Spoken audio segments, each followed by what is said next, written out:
اقتصادی رابطہ کمیٹی نے مختلف وزارتوں کے لیے ٹیکنیکل سپلیمنٹری گرانٹس کی منظوری دے دی۔ وزیر خزانہ محمد اورنگزیب کی زیر صدارت اجلاس۔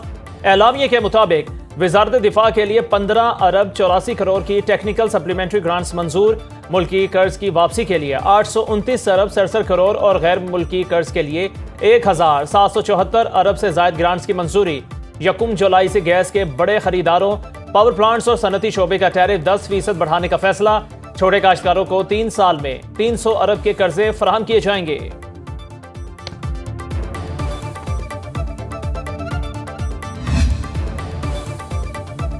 پنجاب میں اگلے ہفتے سے روٹی مزید سستی ہوگی۔ صوبے کی تاریخ کا سب سے بڑا بجٹ دینا اور کوئی ٹیکس نہ لگانا معجزہ ہے۔ وزیر اعلیٰ پنجاب مریم نواز نے صوبائی اسمبلی اجلاس سے خطاب میں کہا، پنجاب کا 30 سال کا قرض آج 0 ہو گیا۔ نون لیگ کی منتخب حکومت نے 5335 ارب کا تاریخی بجٹ پیش کیا۔ ٹیکس میں اضافے کے بجائے ٹیکس نیٹ بڑھایا۔ دن رات محنت کر کے تمام وعدے پورے کیے۔ بلا تفریق پنجاب بھر میں ترقیاتی کاموں کے جال بچھائے۔ بری کارکردگی نے بانی تحریک انصاف کو مائنس کرایا۔ علیمہ خان بھی تسلیم کر چکی۔ اللہ نے بھارت کی مسلط کردہ جنگ میں پاکستان کو تاریخی فتح عطا فرمائی، جس پر فیلڈ مارشل عاصم منیر اور مسلح افواج کو خراج تحسین پیش کرتی ہوں۔ مریم نواز کی تقریر کے دوران اپوزیشن کا شور شرابہ۔